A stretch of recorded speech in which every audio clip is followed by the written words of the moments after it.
बात पढ़ी और उस दे अंदर बड़ा एक सबक सी। उस बात दे अंदर उन्हें लिखा कि एक बाप नाहक उन्हें सज़ा हो गई, जुर्म उन्हें कीता नहीं सी, अदालत की तरफों उन्हें सज़ा हो गई।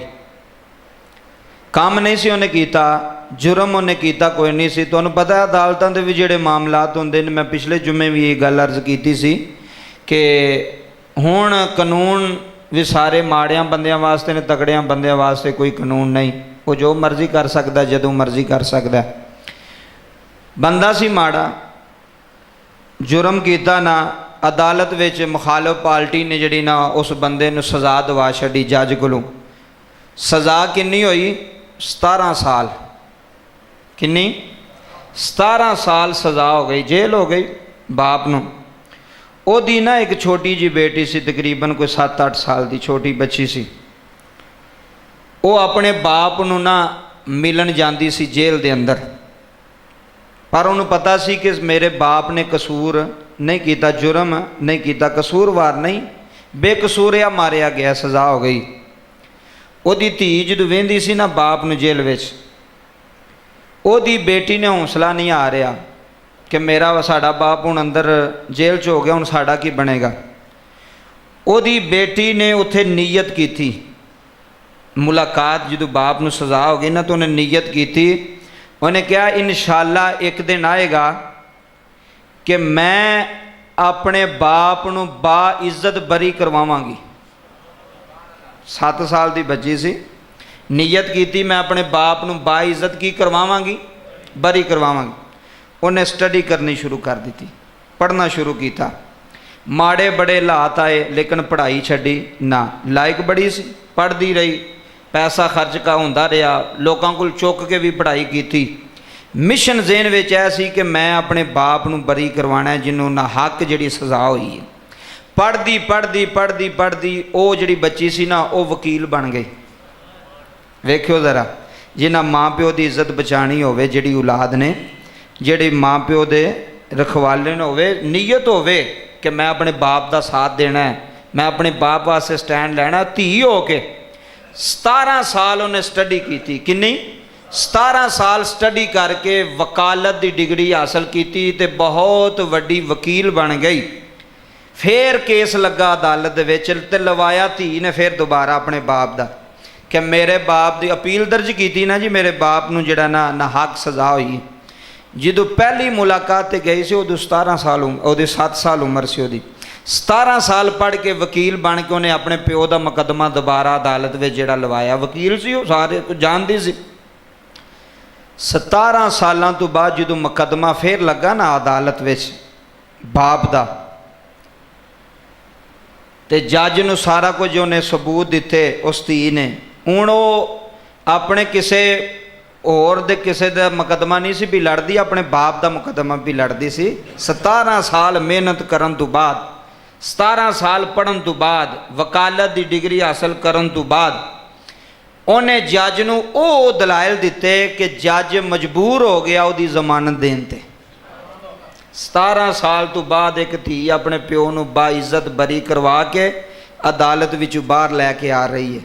तो उस दे प्यो ने उसदा मत्था चुमिया, फरमाया धीए जो प्यो अंदर हो जाए पुत्र तो पिछू रुल जाते हैं, धीयां तो रुल जांदियां ने। उन्हें कहा अब्बा मेरे दिल में एक नीयत मैं की सी, इरादा किया सी कि मैं हारना नहीं, हिम्मत नहीं हारनी, जलील हो जा, रुसवा हो जाएंगे, पढ़ाई करके उस मकाम ते पहुँचांगी, उस मकाम ते आवांगी कि जिस मकाम ते मैं अपने अब्बे नूं इस अदालत में जिथों सज़ा हुई सी उत्थों ही बाइज्जत बरी करवावांगी। और उस धी ने करके विखाया। 17 साल पढ़ के वकालत का कोर्स करके अपने बाप नूं बाइज्जत की करवाया, बरी करवाया।